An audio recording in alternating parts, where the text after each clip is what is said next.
Hey guys, I'm Bill, and welcome to the Fantasy and Frames Mailbag show, where we answer your questions heading into each week. I'm joined once again by Miss Stacy Perez and Mr. Jorge B. Edwards. How are we doing, guys? I am ready for this Packers game. Go Pack, go! Thursday Night Football. Let's do it. Yeah, I'm excited. I'm excited for this game. I'm excited to see what happens with a lot of players. Obviously, and we'll probably answer a lot of questions tonight, or at least answer some of our questions regarding that. But very excited to be here for another week of the Mailbag show. Fantastic. So a quick one, just let's get started. On to tonight, there was David Montgomery. Was he going to play? Was he not going to play? A lot of people were ready to fire up Jamar Gibbs as in one of the running back slots. It looks like David Montgomery is going to be fit to play tonight. How does that affect Jamar Gibbs? And are you starting him as in one of the running back slots? Are you potentially throwing him in as a flex somewhere, even though he's playing Thursday night, or are you leaving him alone altogether? What are your thoughts, Stace? So I had this come up, right? And I have Gibbs in a couple of places, and I have been I put him in the flex for tonight. And then I just get the notification, right, that, Montgomery's back. And I've kind of got like the little, my fingers twitching over here to go to my lineup to maybe just take him out. So I think if you have a better option, I probably would take him out, which I hate because I really love Gibbs. But I just haven't liked how they've used him when they've got Montgomery in there too. And I mean, look, far be it for me to question Dan Campbell and all the rest of their coaching staff, but doesn't it seem like whenever you see Montgomery on the field, I'm just kind of why is this guy in and Gibbs isn't? Gibbs just always seems to look better. And so I don't know. Maybe Montgomery's got naked pictures of somebody on their coaching staff. I don't know. But yeah, if Gibbs is in my lineup now, I'm probably taking him out. Boss? Yeah, let's pull up my rankings here. I currently have Gibbs at 27. I have Montgomery at 25, hearing that he was going to be getting lead back duties. So I'm with Stacy. We talked about it on Dynasty 365 last week. I want to drink the Kool-Aid. I want to get into the hype. I want to see his usage go up, but he didn't even have 5 targets last week. It was embarrassing. And he had lead role. Now he did have 17 attempts, but the efficiency just wasn't there in yards per carry. So, not really feeling it tonight with Jahmyr Gibbs. That being the case, you look at him in terms of a receiving option. The Packers are out with Devondre Campbell this week. They are, Even then, I'm still weary about Jahmyr Gibbs. So, like Stacy said, if you have a better option, I would roll with that. Speaking of potential better options, first of all, Johnny T80, how's it going? Who are you going to win tonight? Stacy, we know who. Yeah. She's cheering. Now, okay, that's your team loyalty, but do you actually think they're going to win tonight is the question. Yeah, I do. I do think they're going to win. I'm confident that we are going to come away victorious with Aaron Jones back and Christian Watson going in tonight for his first game at Lambeau this year. I feel good about it. I feel really good. I hope that ages well. Yeah, I agree with Stacy. I think a lot of talk this offseason was how that NFC North was maybe flipped on its head a little bit, and the Lions and the Vikings were going to be duking out. But it's everything changes, everything stays the same.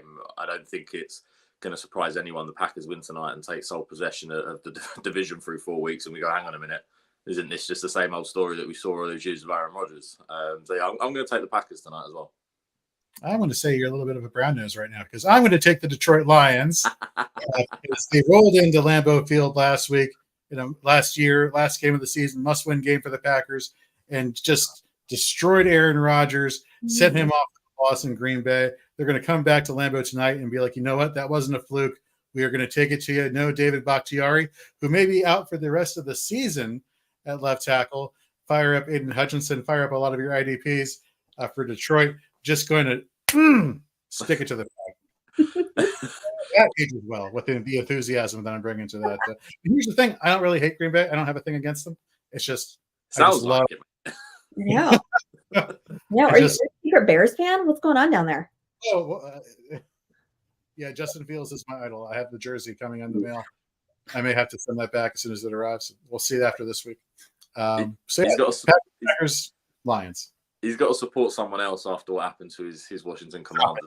See, I'm surprised it's taken you this long to start talking shit about the Bills.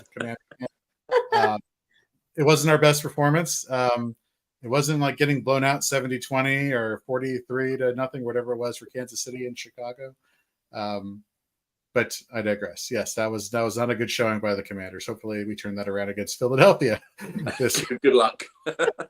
You know what? We rolled into Philadelphia last year and squashed their undefeated season. So better quarterback play, although they got better up front. You know, the trick to Philadelphia last year was just run against them because they couldn't stop anything up the middle. And then they went ahead and drafted Jalen Carter. And it's like, well, that idea is out the window. They fixed that problem. Got a question here from Anthony. What's going on, Anthony? How do you feel about Josh Reynolds after putting up a 0 last week? Bill? That's what you get what you deserve if you started Josh Reynolds in fantasy football. Like you know that inconsistency is what you're gonna get. You roll the dice, don't you, on him having a week where you sort of bag 16, 17 points, or he's gonna get you a donut. It's an inconsistent playmaker. As soon as Amon Ross and Brown was fit, if I had him in a flex anywhere, he was quickly removed. So if you started him last week, you kind of got what you deserved. I don't know. Like it was supposed to be a high-scoring game between them and Seattle. I could have seen, them rolling to Josh Reynolds' way just because of the connection. The narrative of the whole connection between him and Jared Goff being in LA together. But putting it up 0, that's concerning. So yeah, how am I feeling about it? Not good, Bob. Not good. Stacy. Yeah, I mean, look, Josh Reynolds, Khalif Raymond, those guys aren't going to be your consistent guys every week, right? It's going to be, your sun god is going to be the one out there, probably the most consistent out of that group. Although Sam Laporta is looking pretty good. Mm-hmm. I got a comment here from Johnny T80. For some reason, I ended up with Fields and Goff in a bunch of leagues right here. I have Justin Fields in so many. I'm like, I'll just wait. I'll wait. 5th round, 6th round. Yeah, Justin Fields scrambling upside. Yay.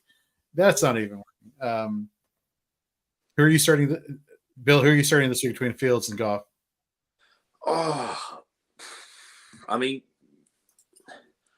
I'm probably going to start Justin Fields. I look at it and go, they're playing Denver. I really feel like this is last chance sort of saloon for Justin Fields. And if he and the Bears offense can't produce against a Denver side that just 870, I really worry for him moving forward. So I think I'd roll the dice on Fields one last time in the hope that they just go, listen, it's quite clear that you can't read an NFL defense and win consistently throwing the ball. So how about we just turn you into a running back and we pick up some points like that. So I think I'd roll the dice and go with Justin Fields, but I'm not confident about it. Yeah. Stacy, feeling the same way? Yeah. So you know what? We actually, I just had this conversation earlier today. Johnny, I think you might be listening into some of my phone calls. But I've got Fields and Goff in a big money league, and we just had this question. So, I don't have any problem starting Fields, but I personally am going to start Goff this week. Just because I think that he's probably got more of a chance, just more consistency out of Goff. We've seen what he can do every week. I don't feel so nervous, every time I put in Fields now. I'm not just like sitting there like, oh my God, what's going to happen here? Like, are we going to get 12 points? Are we going to get, 18? What's going to happen? I don't know. So I just think as far as consistency, something that's like not going to turn my hair gray. I'm probably going to start Goff tonight. But I mean, if you are going to roll the dice with Fields, this is probably the week to do it, right? I don't know that I would be willing to do it in a different week. God, that game is probably going to be so gross to have to watch. So maybe just like, if you do start him, just like look at the box score later. Like don't watch it. Just like look at it later. Yeah, I think for me, it's one of those things where it's like, well, where's your team at, right? So if you're sitting pretty at 3-0 or 2-1, my train of thought is like, let me stick with some consistency. Let me go Jared Goff. If I'm winless on the year, then I'm definitely chasing as much upside as I can get. And Justin Fields has that matchup like Bill you were talking about. So I think that's where I would roll there. I mean, we got some questions rolling in tonight. Very good. David, what's going on? Tight end dilemma, Laporta, Kittle. I don't think it's that much of a dilemma. I think I'm rolling with Laporta. I just love what he's doing. I don't know the status of Brandon Ayuk, whether or not he's going to get back this week or not. I think that has not been decided as of right now. For me, it's Laporta. What about you, Stacy? Oh yeah, Laporta all the way. I mean, what's that stat? He's had at least 5 receptions in every game so far. Is that right? Am I getting the right numbers there? I think for him, something like that. Right. Yeah. So Laporta is just. I mean, he's kind of coming in, breaking that rule that rookie tight ends don't really produce right away. We've been on this guy since the beginning, even before the draft. Like, this is somebody that we really liked. Bill, you especially. You actually kind of turned me on to him because I had a few other favorites in that tight end class, but I am all aboard the Laporta train at this point. Yeah, look, I mean, we love Sam Laporta, didn't we? I remember talking about him on the Dynasty 365 show. He was my tight end one, obviously, before my boy Kincaid went to Buffalo. But I'm going to sort of slow your guys' roll down a little bit on Laporta. This is George Kittle we're talking about, and the Niners have got Arizona. Now, I know Arizona put up a surprise win against the Dallas Cowboys, but, I'm expecting the Niners to roll a little bit here. Put a bit of a beating on the Cardinals, and Kittle got a quiet 17 points last week in PPR formats. I wouldn't be surprised if he topped that this week. So I'd be rolling with George Kittle, I think. All right. What else you got for us, Bill? We have got, how about this one? Kirk Cousins or Tua, not so much turning the ball over anymore. This week and season long. Who you got, Stace? Okay, so let's talk about like season long, right? I mean, right now, these two guys are probably like two of the top, fantasy quarterbacks right now. So last week I had this and I actually put in Kirk over Tua, thinking, that game against the Chargers is supposed to be a huge blowout, everybody's getting touchdowns. And it ended up, they were actually 1 point off of each other in fantasy points. I think it was like 30 points to 31 points in the league that I was in. So I think they're really close. I think the concern though, right, is if you have Tua, if he gets hurt, if he gets one more concussion, if he gets hit the wrong way, you may not have him for a while. And that's a big concern that you've got to look at. Same thing, Kirk, right? Kirk's playing really well now, even though they're 0-3. But I don't know, I just something, there's always like that game that Kirk has that just ends up being, you go into it with a lot of high hopes and it just doesn't really work out for you. So this is the tough one for me. This is one I've kind of been struggling with because I do have them together on one team. But right now, gosh, that Miami offense is just absurd, right? So I think if I have to pick, I think I'm going to, all things considered, healthy. Everybody's healthy. Everything is, no more injuries, that kind of thing. So yeah, I'm going to go Tua, I think, here with the upside. Jorge? Yeah, Tua, hands down. The offense is clicking too well. I don't like the bank on injuries. Kirk, first of all, let's dispel something really quickly. Everyone's like, oh, the Jets should trade for Kirk Cousins. No one's trading for Kirk Cousins. All right. No, whoever started that notion, thinking that from a real football perspective, has too much fantasy football on the brain. Yes, there is such a thing, albeit not by much, but nobody's trading for Kirk Cousins or a quarterback like of that caliber during the season. So forget that, first of all. For fantasy, both are great, but you got to ride the lightning here with Tua. Let's see here. We got a question up in here. Tarzanax, what's going on? That's different. Love it though. Trade away Achan for Burrow. I have Lawrence and Richardson already. RBs are Bijan, David Montgomery, Jerome Ford, or Roshan Johnson. I would not trade away Achan. I would keep Achan. I'm assuming this is one QB. Yeah, Tarzanax, put that in the chat if you can. If we're talking Dynasty, we're talking redraft this year, one QB, Superflex, so we can give you a better answer with more context. We got Trey while we're waiting for Tarzanax. Redraft, full PPR. See, thank you. Watson will be limited tonight. Do I gamble and start him or start Hollywood Brown versus San Francisco in the flex? I also have Miles Sanders with a groin issue, but unsure about him. Bill, what do you think? I'm firing up Christian Watson tonight. His last game for the Packers was against the Lions. I think he put up 100 plus yards and a score. Yeah, I'm firing up Christian Watson. He's the wide receiver one in Green Bay. And now that he's healthy and he's ready to go, yeah, I'm starting Christian Watson tonight. Even with the whole limited snap count, Stacy, are you still with Christian Watson? Hey, I mean, he only needs like a, down the field bomb and a touchdown to really get you your points there. So he's a young kid. He's hungry. He hasn't been out there yet. He's been on the bench, the whole season so far. So I can see him wanting to really get in there and make the most out of this time, just kind of make up for lost time here. I mean, the Cardinals are playing San Francisco. Ooh, that could get ugly real fast. So I think out of all three of these guys, Watson, Hollywood, and then potentially Miles Sanders here, Watson's got he's got the highest ceiling. He's got the most opportunity there to get you more points. I think you got to go with Watson. Agreed. Let's go back here to this original question. It is a 1 quarterback PPR. I'm going to assume it's redraft. Don't do that trade. Don't at all. Like, and here's the thing I see people doing when they like to stack up on quarterbacks, especially like the elite names for fantasy, thinking that that's going to bring them an advantage in trade negotiations. It's not, because you have to think about. Let's look at this from a points per game perspective throughout the entire season. Some like a Joe Burrow could have a 19.9 points per game average at the end of the season when it's all said and done. Okay.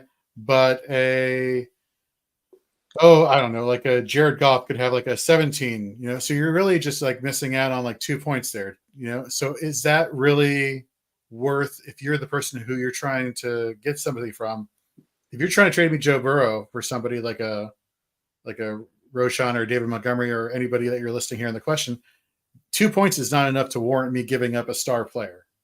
You know what I mean? No matter what the big name is, whether it's a Joe Burrow or Anthony Richardson or a T-Law.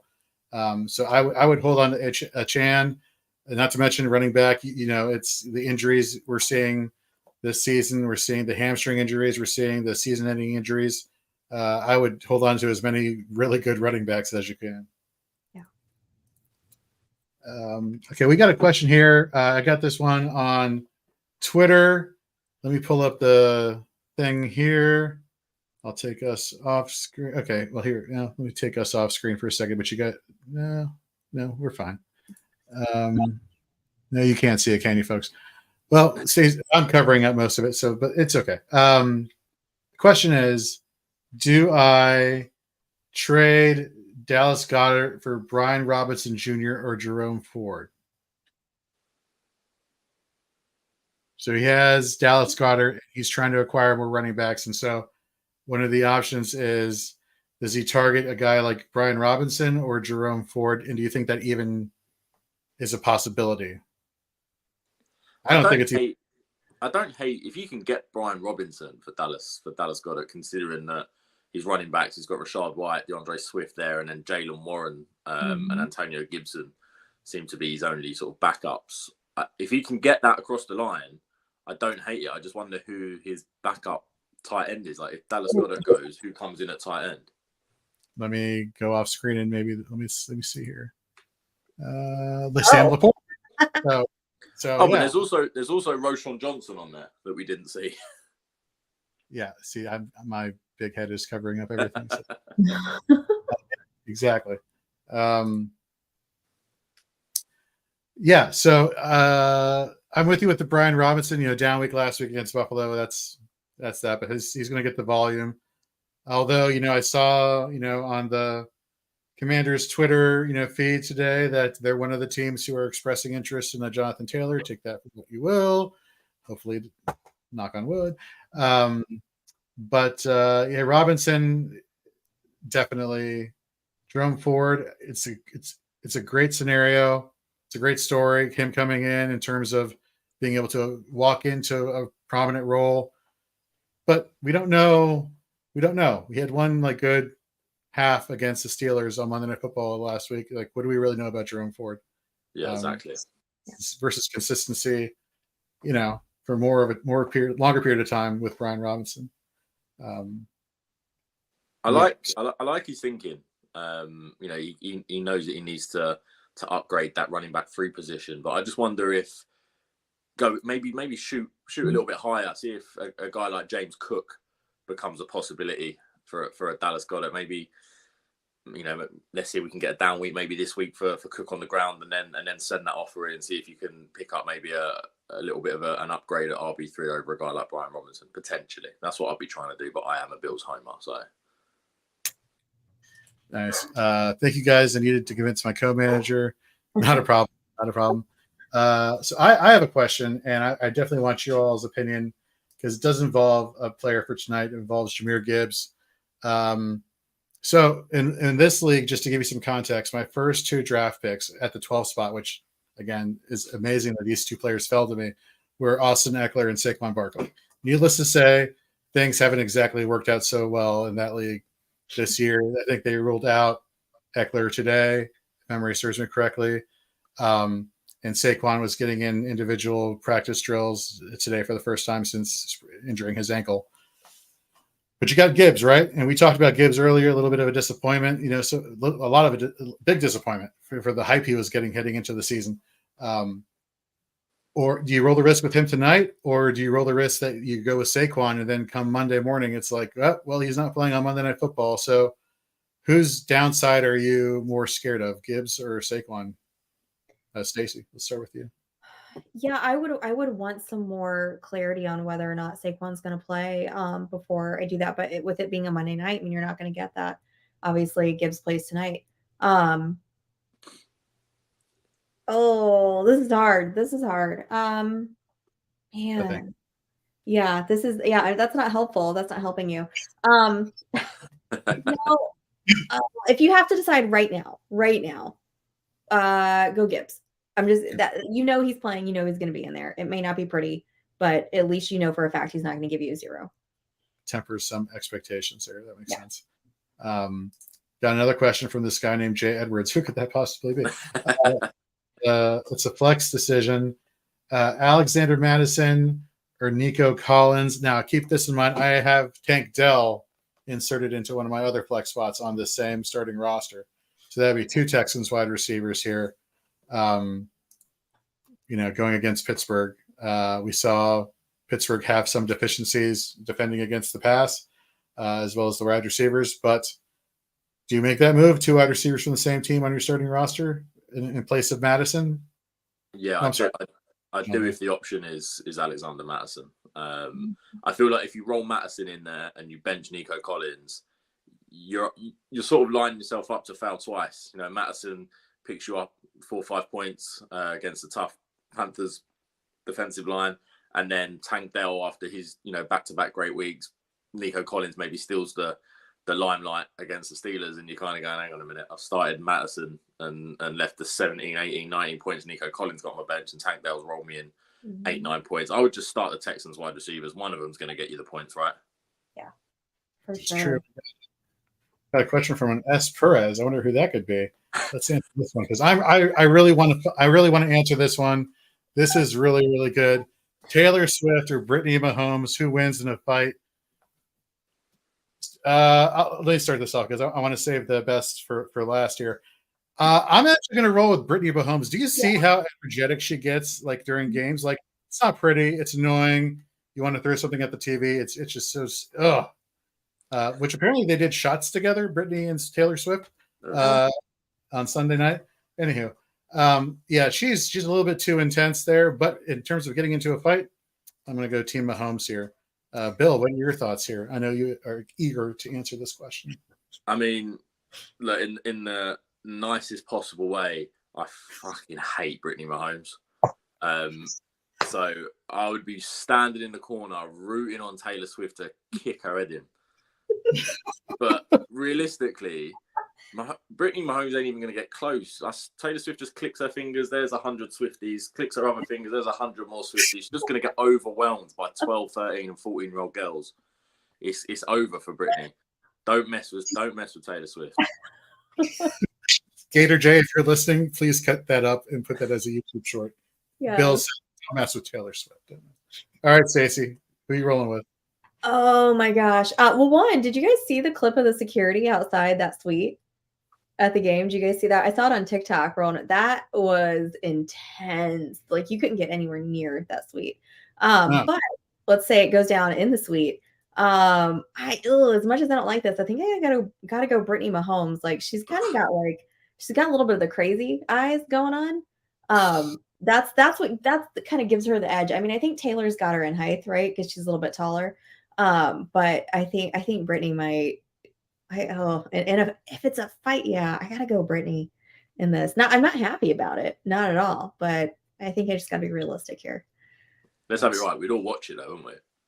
Yeah. Oh, I would definitely watch that. I'd be glued to that. Glued to watching those. I might pay money for that.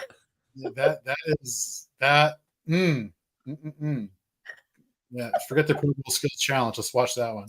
And you know what? People would, and he would set records and cash money records, box office records. You know all that jazz. Oh yeah. Anyhow, there you go. We placated everybody who's watching for the Taylor Swift content. You know, we're not going to forget to do that, as will everybody out there in sports media land covering the NFL will not forget to talk about Taylor Swift. Anywho, Johnny T80, welcome back. With Aaron Jones playing tonight, I have a big running back decision to make this week.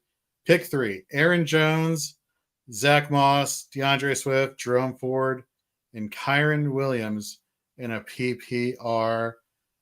Bill, why don't you take this one to start us off here? I'll take the first 3. Pretty easy for me. Aaron Jones, he's going to be the main man on that Green Bay Packers offense unless they find themselves in a big hole. And even then, catching passes out the backfield, he still might be the main man.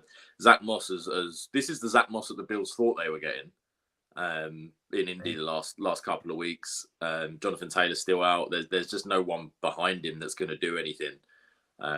So pretty confident now starting Zach Moss, and then DeAndre Swift. This is the real Swift Kelsey connection that we want. Is DeAndre Swift running behind Jason Kelsey. Okay. And it's pretty easy for me.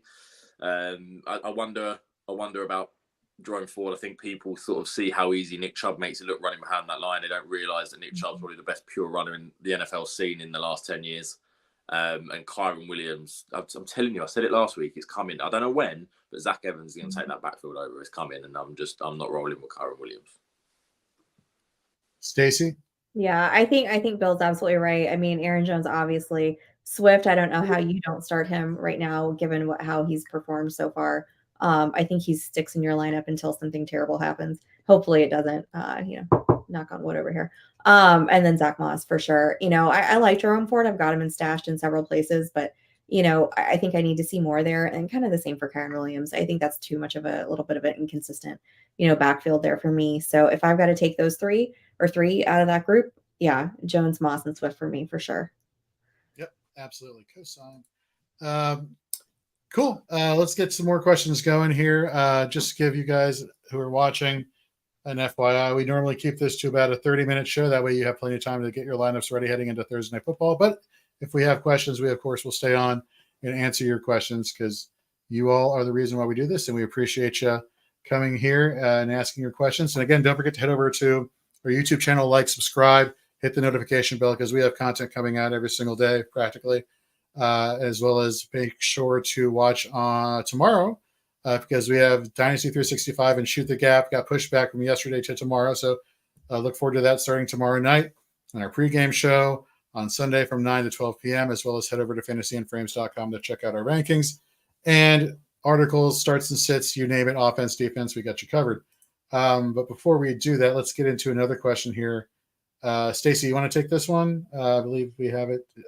Ayuk, Addison, and Gabe. Oh, yeah. Well, this is my question. So let me ask this for you guys. So I have these 3 players. I've got Brandon Ayuk, Jordan Addison, and Gabe Davis. Okay. So, not sure if Ayuk is going to play. If Ayuk plays, obviously we're putting Ayuk in, but I need one more guy to put in, because I've got, this is a league where I've got 2 flex spots. So if for some reason, if he doesn't play, which one, or if he does play, sorry, who am I putting in? And am I going to do Addison, or am I going to do Gabe Dave? Because obviously if Ayuk is out, I'm putting both those guys in there. But now I've got to kind of decide who's my favorite child here right now. Yeah. Yeah, I, with me pausing and going, yeah, I think you know who I'm leaning towards, because I don't want to give this guy an even more of a reason to have a shit-eating grin right now. But I'm going to go with Gabe against Miami. They're going to have to keep it. This is going to be a shootout. It's going to be fun. I don't care if it's in Buffalo. It's not during a bad time of year in Buffalo weather-wise, so inclement weather shall not be a thing. Knock on wood. There's not some like gale force winds or something coming in that day. Yeah, so it's Gabe Davis for me. What about you, Bill? Not that I have to ask. Of course, Grape Davis. Of course. Yeah. Grape Davis. Grape Davis. You guys aren't up to date with Bill's social media, are you? Go check out Grape Davis on the Bill social media. Josh Allen rocking a Grape Davis t-shirt the other day in practice. I would say, okay. No, go on. Well, I was going to make a segue from that slightly to. I'll tell you what. If you time coming to the United States with the Bills opening up their new stadium, which, by the way, talk about the Bills social media team putting out pictures of what this will look like, the artist renderings. This stadium looks fantastic. I will treat you to your first stateside Bills game at that stadium. So just keep that in mind there. But Grape Davis, like who's eating Gilbert Grape Davis? That's what we're talking about? Grape, like a bunch of grapes on his head. Gotcha.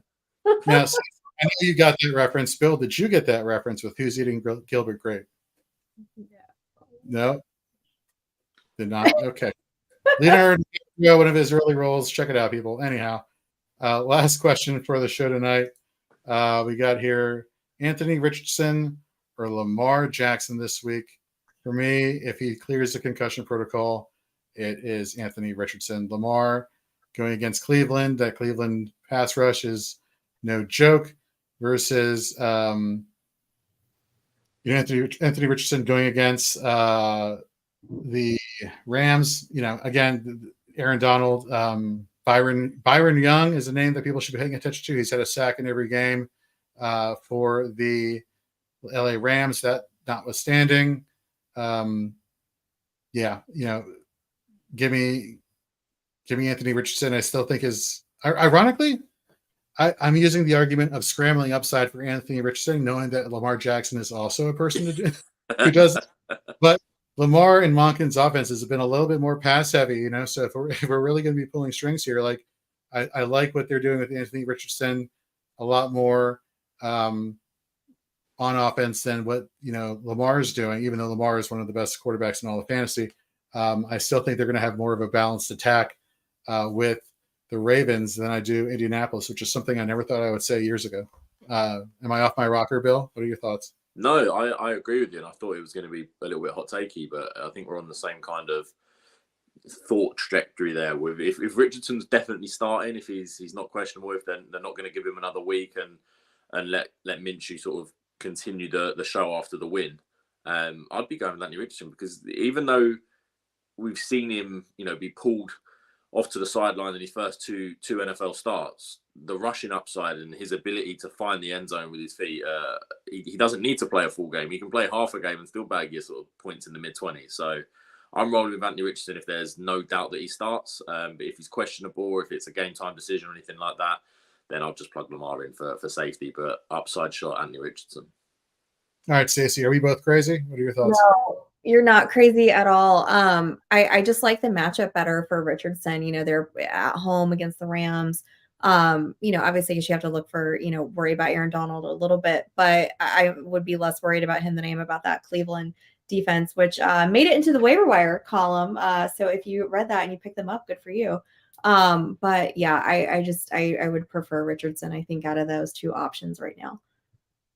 And if you haven't already and you still need help with picking players off of your waiver wire to fill any roster spots, go over to fantasyandframes.com, read Stacy's waiver wire article for both all the offensive skill players as well as for defense special teams.